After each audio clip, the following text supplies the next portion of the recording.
Uma boa tarde, nós somos Janete Azambuja Correia e Iraci de Oliveira, falamos de Porto Alegre.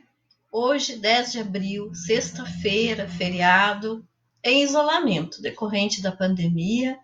Mais uma vez tentamos trazer uma mensagem, uma conversa, para enriquecermos os nossos dias. Hoje vamos usar as algemas emocionais da alma, que me foi ditado pelo amigo espiritual Cal Fikiran, e vamos tratar do egoísmo, uma temática que sempre é recorrente, que é importante conversar a respeito e algo que nós temos que trabalhar constantemente. Então, para começar, nós vamos ler um trechinho do que o benfeitor nos diz, e ele nos diz assim: o egoísmo é a valorização excessiva dos próprios interesses, em detrimento dos interesses alheios.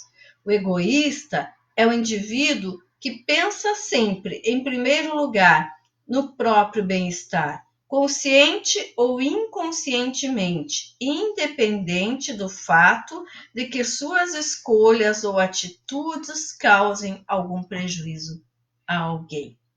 Eu vou deixar a Iraci começar os comentários para nós irmos conversando.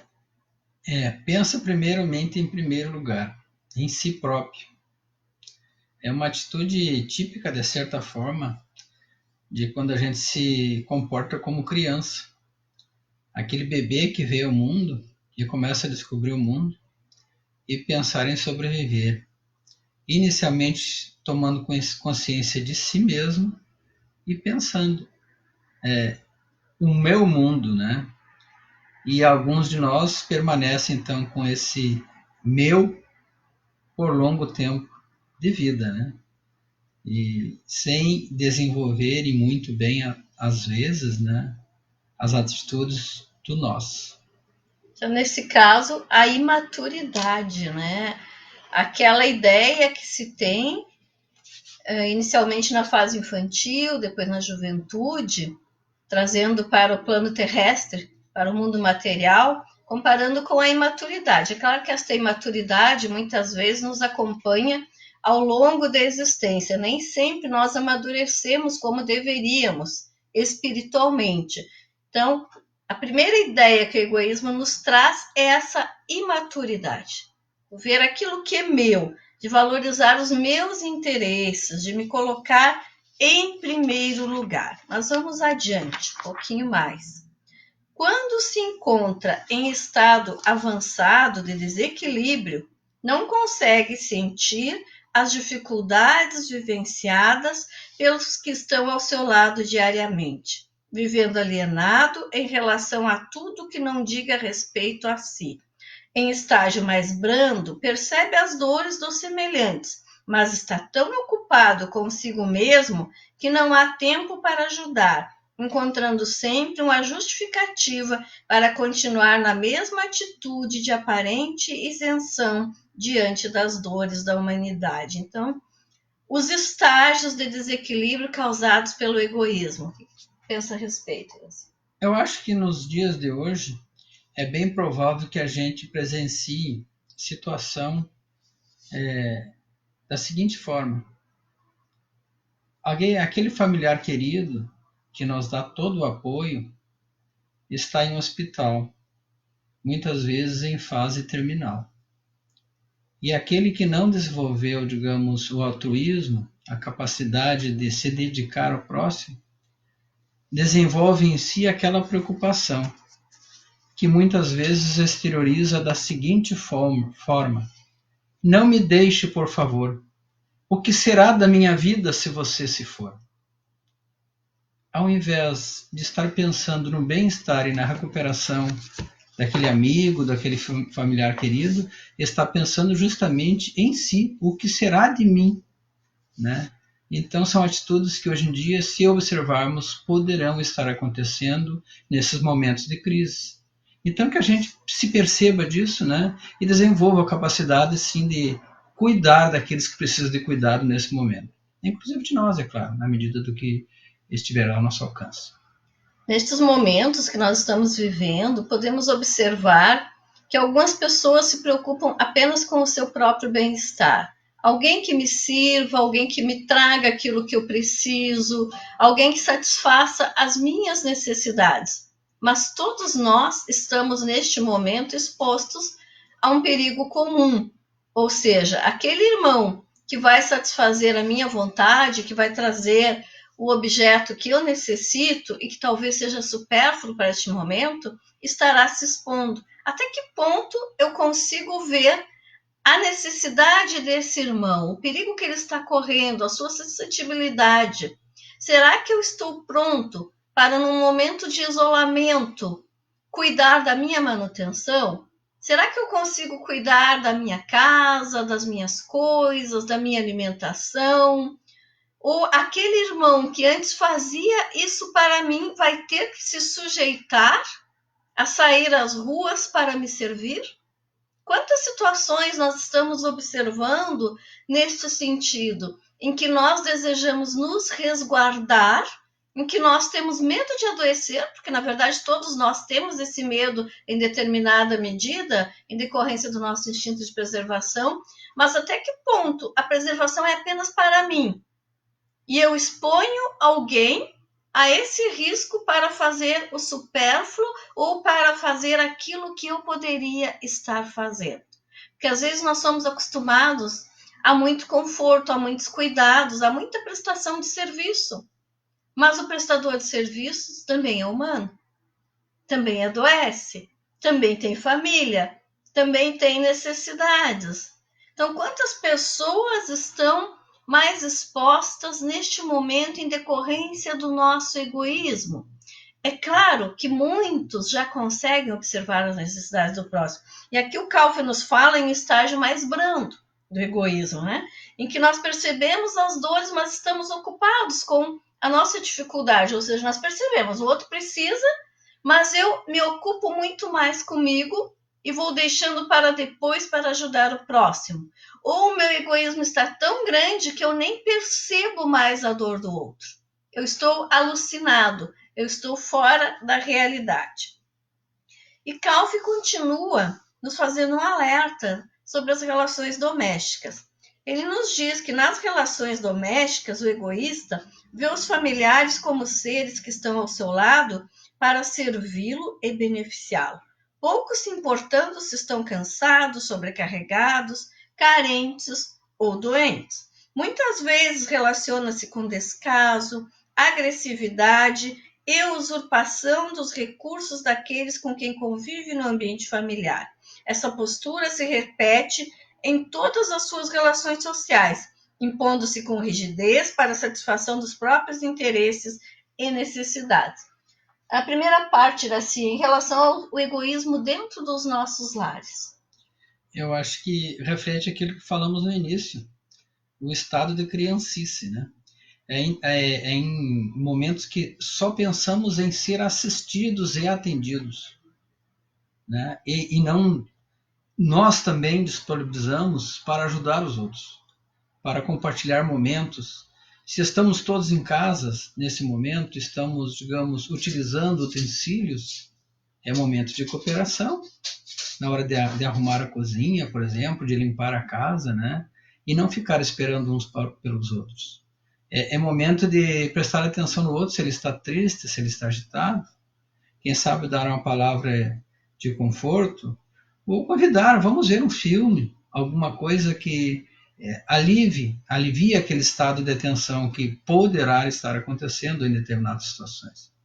E é momento também de aprender a dividir os espaços, né? Porque normalmente ficamos uns no trabalho, outros na escola, e a gente se vê mais à noite, fim de semana em casa. E quando ficam muitos em casa, os espaços diminuem. Então é momento de abrir espaço para os outros também. Tanto espaços físicos, quanto espaços para o diálogo, para a boa conversa e para o auxílio das necessidades do seu familiar. É uma oportunidade imensa para que testemos a nossa paciência, o nosso carinho, o nosso afeto, aqueles que convivem conosco no dia a dia. É momento de testar se o nosso lar realmente é uma fortaleza, é um lugar de paz, se realmente nos sentimos protegidos onde nós estamos. Mas o Calvin nos diz que essa postura se repete nas relações sociais, ou seja, aquilo que nós vivenciamos dentro do lar, geralmente nós levamos para as relações sociais. O que nós vamos levar após este período para as nossas relações sociais? O que tu acha, Iraci, a respeito disso? Esse item aí se observa muito naquele município ou naquele estado que tem uma fábrica de remédio ou de produto de proteção dos médicos e do pessoal da área de saúde, por exemplo, ou produz determinado item necessário ou essencial à sobrevivência das pessoas nesses momentos, em que decidem, vamos fechar as fronteiras. Daqui não sai nada, é nosso. Este produto é nosso. Vamos atender o nosso povo, os outros que se virem. Se ouviu tanto e se assistiu às atitudes nesse sentido. Isso que é o egoísmo social, exteriorizado do indivíduo para a sociedade. Quando, pelo contrário, é momento de perceber quem está precisando mais nesse momento. E daí sim, ser o inverso do egoísmo e ser altruísta, atender primeiro os mais necessitados. Porque o necessitado de hoje pode ser aquele que vai nos auxiliar amanhã, quando nós, de fato, estivermos numa situação pior que a atual. Com quem é que nós estamos nos preocupando neste momento? É claro que nos preocupamos muito mais com os nossos familiares, mas todos estão sujeitos a esta pandemia. Todos estão suscetíveis de adoecimento, de desencarne.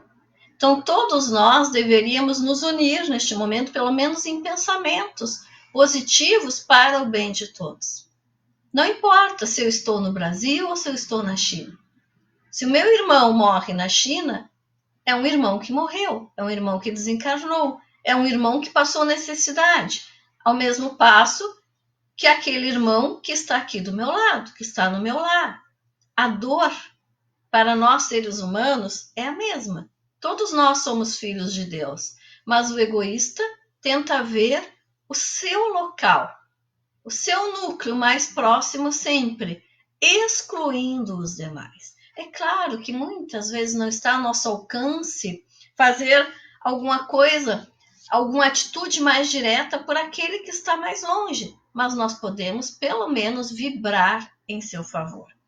Calf nos alerta ainda para a inflexibilidade. Ele nos diz sobre o egoísta: a inflexibilidade diante das fraquezas alheias é a sua marca, exigindo das outras pessoas permanente postura de predisposição para providenciar e fornecer o que lhe facilita a existência, incluídos os pequenos caprichos e as reais necessidades.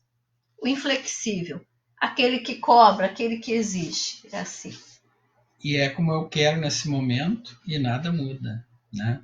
Então, mais do que nunca é momento da gente procurar ouvir as opiniões dos outros e deixar de lado um pouco esse exclusivismo nosso, o individualismo, de querer impor a nossa opinião, né?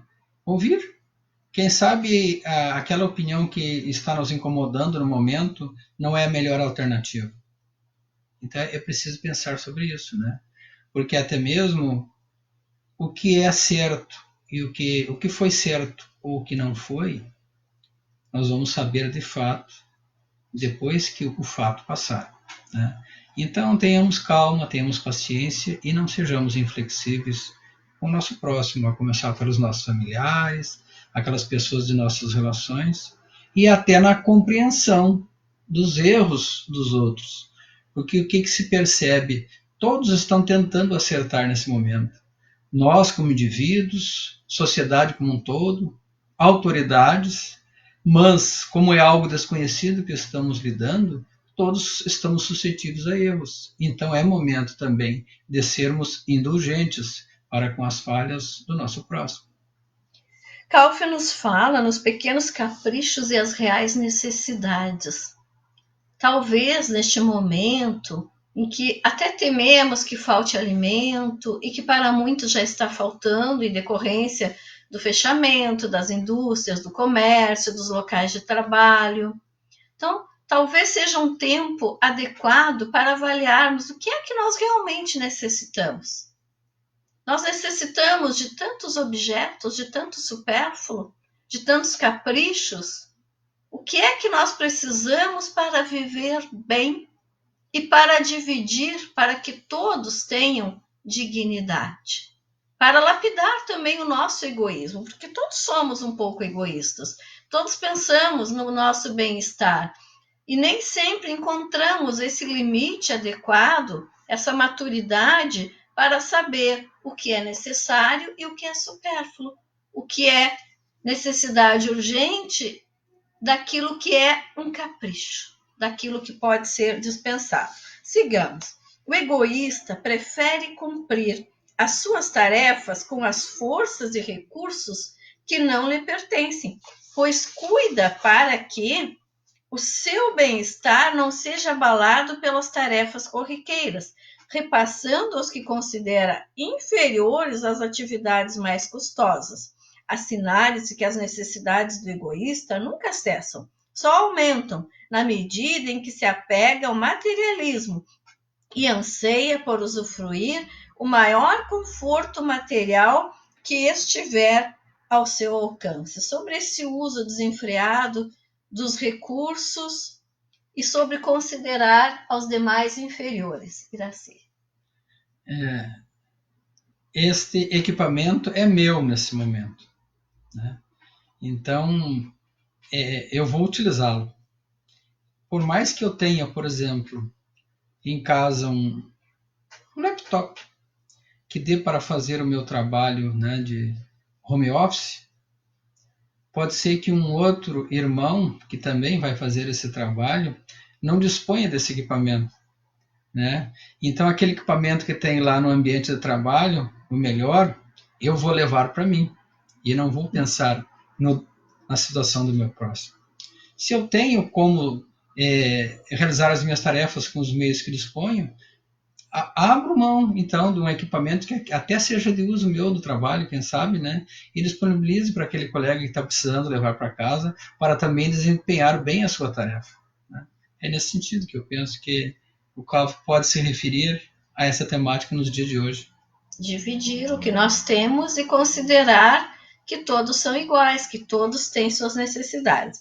Aqui adiante, o Calf traz uma distinção bem importante. Ele nos diz assim: o importante é distinguir o egoísmo que decorre da maldade daquele que decorre da imaturidade. O primeiro provém de instintos precários de conservação e da vontade declarada de beneficiar-se em detrimento dos demais, levando por vezes à exploração sem limites, à tortura e à ilegalidade.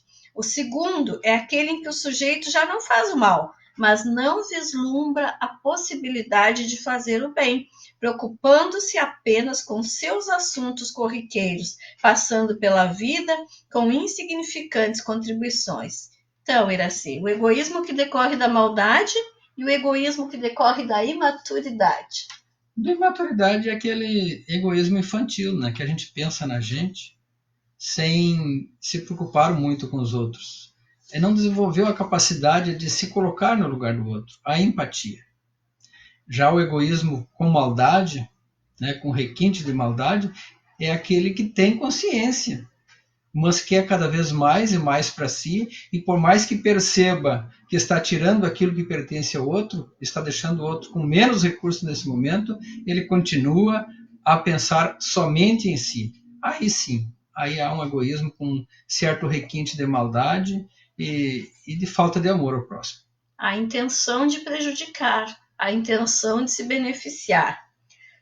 Calf nos diz ainda: a ninguém é ofertada a encarnação como mero período de conforto material e gozos efêmeros.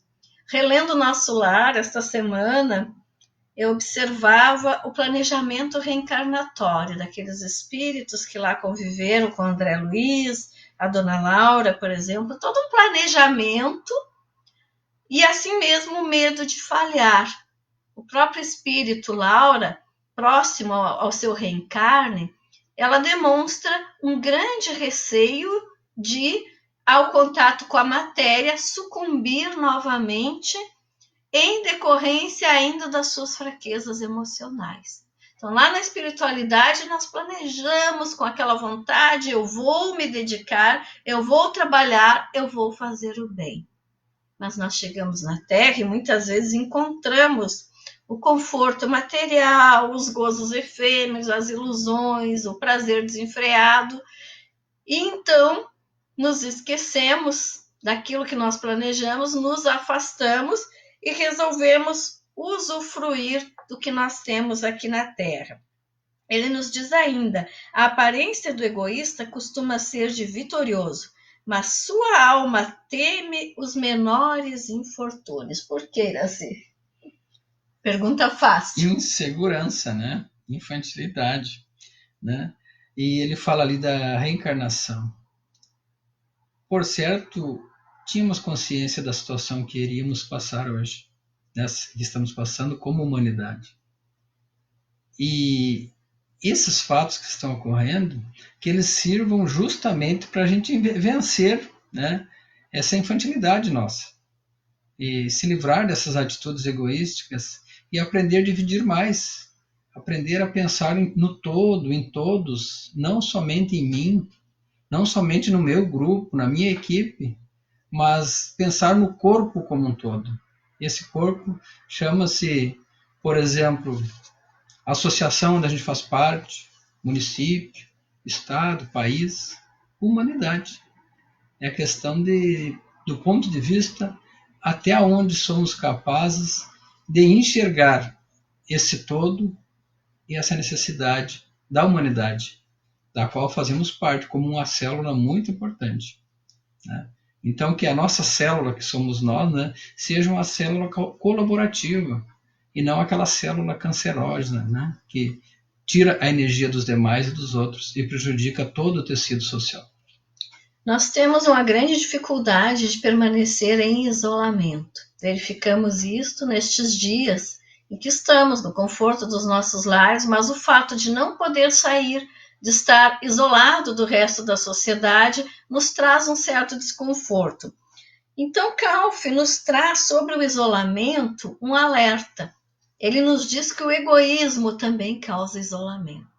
Sem a vivência do amor fraterno, surge o isolamento e com ele a insatisfação, a melancolia e a sensação de vazio que parece nunca cessar. O egoísta caminha para a solidão. Iraci. Eu acho que isso decorre até mesmo de uma percepção inconsciente daqueles que vivem com o egoísta, né? Se ele pensa só em si, só quer para si as coisas, vai se isolando nesses interesses pessoais, mesmo que inconscientemente os outros também vão se protegendo contra esse tipo de atitude, e daí ele vai se isolando ao natural, até que se dê por conta que ele precisa também dividir e interagir com os outros. Do contrário, vai ficar só. Lei de causa e efeito, né? Caminha para a solidão. Quanto mais vazia está a alma, mais busca preencher os espaços com recursos materiais e com prazeres passageiros. Então, solitário, mais ele busca o preenchimento do seu vazio com os bens materiais. Sem afeto, acusa os semelhantes pelo seu próprio fracasso. Vive no isolamento e no exercício do amor que adoeceu. Endurecido, aproxima-se da crueldade, deixando à margem os mais necessitados e pisoteando aqueles que fazem parte da sua caminhada evolutiva e que são merecedores do seu respeito e consideração. Isso é o deslocamento, né? O egoísta tem uma grande dificuldade de olhar para si mesmo e perceber, digamos, os seus erros. Então, quando algo dá errado em função do seu egoísmo, ele sempre vai procurar a culpa em alguém, deslocar esse problema para o outro, né? E mantendo-se a sua atitude do eu, do meu, do eu preciso, eu quero, eu que sou o coitadinho, eu que mereço isso, né? Então, são atitudes que é preciso pensar, né? E não deslocar para os outros. Mas isso precisa uma análise muito profunda, quando a gente precisa reconhecer que está agindo assim, se colocando nessa situação de vítima, maltratando aqueles que convivem conosco, projetando o nosso azedume, a nossa infelicidade no nosso próximo e se tornando cada vez mais doente emocionalmente. O doente da alma, muitas vezes, vejam bem, se entrega à luxúria, aos prazeres insensatos, na tentativa equivocada de encontrar uma solução para os seus dissabores. Então, aqui uma outra questão. Quando o egoísta está tão doente que se entrega aos prazeres da luxúria. Satisfação. Procura a satisfação das coisas do mundo, justamente em decorrência do quê? Desse isolamento dos interesses pessoais. Vai ficando sozinho e vai então procurando no mundo, nos prazeres, naquilo que as luzes, né, do mundo da ilusão oferecem, né, para se satisfazer. E pode se perder cada vez mais, né? Então, irmãos que estão nessa situação realmente precisam de muito cuidado e muita compaixão da nossa parte, né? Não julgando-os, mas entendendo-os que trata-se ainda dali de um espírito, quem sabe, infantil, que ainda não percebeu a importância de conviver em sociedade e dedicar-se ao próximo como um todo, né? Como integrante de uma sociedade a qual faz parte. Então, quando nós não avaliamos as nossas atitudes egoístas, nós entramos num processo de declínio e vamos aumentando a nossa irritabilidade, o nosso isolamento, o nosso desequilíbrio, vamos nos tornando aquela pessoa não grata, aquela pessoa difícil de convivência, aquela pessoa indesejável realmente, que nós não queremos ter por perto porque nos faz mal. Começa a nos transmitir a uma psicosfera mais pesada, começa a nos perturbar com as suas atitudes, com a sua conversação. Quando alguém chega a um ponto máximo de isolamento e confusão emocional, surge a mágoa em relação aos que fazem parte de suas relações e o ímpeto de culpar os que estão mais próximos pela sua incapacidade de ser feliz. Então, é o deslocamento que o Iraci nos trouxe.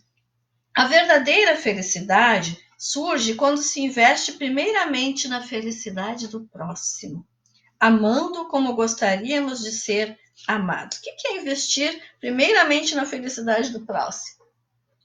Eu acho que é desenvolver justamente o altruísmo, né? A empatia, ser capaz de ver sob outro ponto de vista, como nos ensina Jesus, oferecendo a outra face, ou seja, olhando de lá para cá, o que a minha atitude está prejudicando no outro? Qual sofrimento está levando ao outro? Ou o que eu posso fazer para ajudá-lo a superar essa dificuldade? Inverter, né? Inverter a necessidade do eu querer, do eu quero, com o que eu posso fazer em benefício do meu próximo para que ambos, né, alcancem uma situação mais elevada de paz e de harmonia e de boa convivência. Não desejar o mal, não desejar o prejuízo, mesmo quando não existe uma compatibilidade de atitudes, quando não é possível a convivência, ao menos desejar o bem para o nosso irmão e percebê-lo como um ser cheio de defeitos, assim como nós somos, que também está na caminhada de evolução. Se não é possível uma convivência fraterna, se há um nível de agressão muito elevado, nos afastemos, mas sempre desejando o bem, sempre cultivando a prece sincera em benefício daquele irmão. Prossigamos com o Calf. A grande raiz de todas as algemas emocionais da alma é o egoísmo, com imensas ramificações, capaz de destruir sonhos, aumentar feridas, disseminar a tristeza e bloquear a luz da evolução. A solução para a cura do egoísmo começa com o cultivo de novas raízes. Que novas raízes, Iraci? Amor ao próximo, como Jesus nos ensinou. Compaixão, caridade, indulgência, perdão, altruísmo, né? Desenvolver sentimentos superiores, substituindo os nossos vícios, né, por sentimentos superiores que possam colaborar, né, de maneira coletiva para o bem daqueles que convivem conosco. Amor ao próximo. O Calf nos traz aqui como fator para a cura a construção de novas emoções, novos pensamentos, novos sentimentos e, em decorrência disso, novos hábitos. novas emoções. Zoroastro dizia: bons pensamentos, bons sentimentos, boas ações, né? O mestre da antiguidade. Então, que a gente precisa cultivar, então, bons pensamentos, né? A observar as nossas emoções, que pensamentos e emoções, para elevar, então, esses nossos sentimentos, de tal forma que possamos agir bem, com boas ações. Eu acho que é mais ou menos nesse sentido aí que o Kaufmann está nos orientando. Naquele momento em que nós pensarmos em revidar com um pensamento negativo, com agressão emocional, com um pensamento desagradável, revidemos com um pensamento de amor, com um pensamento de perdão, porque é nesses pequenos pensamentos do dia a dia, nessas pequenas reações, que nós vamos começar a nos modificar. Porque se nós não avaliarmos as pequeninas reações, nós não vamos perceber aquelas que realmente influem no dia a dia, as atitudes pejorativas, as atitudes destrutivas, aquilo que vai moldando a nossa personalidade e que daqui a pouco é tão grande que é muito mais difícil retornar. Se o homem já tivesse destruído as raízes do próprio egoísmo, não necessitaria criar armas capazes de destruir o mundo em que vive. Se o pão fosse dividido, não haveria fome. Se todos estivessem educados para o respeito, não haveria violação das individualidades. Acho que isso aí resume praticamente toda a nossa conversa, né? Dividir, aprender a dividir. Então, o que combate justamente a atitude egoística é o aprender a dividir, né? O desprendimento de que falava o mestre Buda, né? Desprendimento dos bens materiais, de todos os excessos, né? E ao invés de chamar só para nós, dividir com o outro, né? Fazer a troca e tornarmos-nos seres colaborativos, né? Fraternos. Fica uma reflexão, por que é que nós ainda precisamos criar armas para nos matar uns aos outros?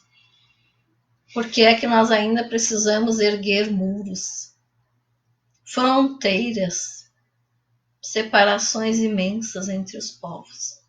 Porque ainda não extirpamos o egoísmo de dentro de nós. E isso aí está a fonte desse egoísmo aí, de fazer muros, construir guerras, está justamente no medo. E o medo decorre justamente da nossa atitude materialista. Quando acreditarmos mais na vida espiritual e no exemplo do Cristo, que nos trouxe a prova da sobrevivência da alma, quando se materializou após ter sido sacrificado, né? E teve com seus apóstolos e seus discípulos por dias ensinando. Quando temos milhares de manifestações mediúnicas que o Espiritismo nos demonstra e nos mostra, de que existe uma vida espiritual, né? E que precisamos compreender que aqui nesta vida material nós temos um tempo necessário a cumprir uma missão, a realizar uma tarefa, ou a expiar, quem sabe, uma dívida do passado. E quem sabe essa dívida não é decorrente de uma atitude egoística nossa, em outros tempos, que acabou prejudicando o nosso próximo. E que agora precisamos estar aqui justamente para fazer esse acerto de contas, ajudando aquele que um dia nós prejudicamos. E compreender bem isso, a lei de causa e efeito, pensando sempre com base no amor e na fraternidade e no respeito ao próximo. No livro Nosso Lar tem uma passagem em que os ministros esclarecem que se preocupam muito mais em tratar a emoção do medo do que em desenvolver equipamentos de enfermagem. É claro que isso tem uma amplitude muito maior, isso se refere não àquele medo cotidiano, direto, mas àquela falta de fé. A falta de fé que habita os corações humanos, a falta de conexão com o nosso Criador, a falta de conexão amorosa entre todos nós. E é por isso que nós tememos, porque o nosso egoísmo nos divide. nos separa, nos torna apartados, ao passo que somos irmãos e assim deveríamos conviver. Então, se nós cuidássemos das nossas emoções, se as emoções de todas as almas encarnadas fossem positivas, não haveria doença, não haveria guerra. Calfi conclui este capítulo nos dizendo: na ausência de outros recursos, há a prece sincera e dedicada, a qual remove falanges em benefício dos necessitados, representando a vontade sincera de fazer o bem. No convívio diário, há o recurso da amizade e da compreensão, que acalma almas e desarticula furacões emocionais. Em todas as situações, a paciência é companheira amiga, que enaltece e guia no caminho para a solução de todas as dificuldades. É preciso que todas as almas se eduquem e deixem de alimentar o egoísmo, para que seja usufruído um novo tempo neste planeta de verdadeira paz e amor. Iraci, as considerações finais? Eu acho que nesse capítulo final ela disse tudo. Só nos resta, então, gratidão pela mensagem do Calfi e gratidão a Deus pela oportunidade de mais esta existência, pela oportunidade de estarmos vivendo esses momentos ímpares da nossa humanidade. Que possamos colher todos esses momentos, então, para deixar de lado um pouco, sequer, do nosso egoísmo, para nos tornarmos seres mais cooperativos, fraternos uns com os outros, altruístas, oferecendo a mão a quem necessitar de ajuda, claro, que sempre que estiver à nossa disposição e ao alcance da nossa capacidade. E que possamos compreender a situação atual também e não sermos egoístas a ponto de desrespeitar as normas que estão sendo impostas na sociedade para a preservação e o bem-estar de todos, preservação da saúde e a continuidade da vida, pondo os outros em riscos com atitudes inconsequentes de nossa parte. Muito obrigado pela oportunidade e que Jesus sempre nos ilumine para que a gente seja cada vez menos egoístas e um pouco mais altruístas e fraternos. Gratidão ao Calfi pela obra, as nossas algemas. Gratidão à editora Félix, que a publicou. E por este capítulo sobre o egoísmo, estas reflexões tão sensatas, para que nós possamos, a partir daí, repensar a nossa maneira de ser, de viver, de interagirmos uns com os outros.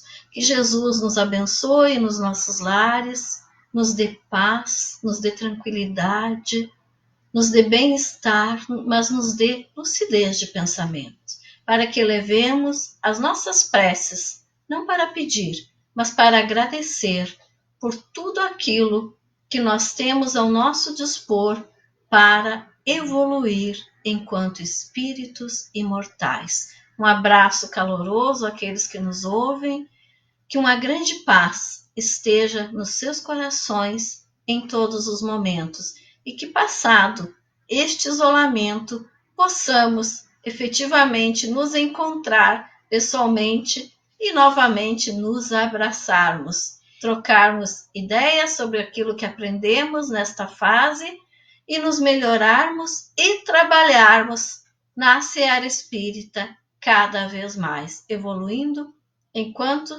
almas devedoras, evoluindo enquanto irmãos e filhos do mesmo Pai. Muito obrigado. Uma boa tarde.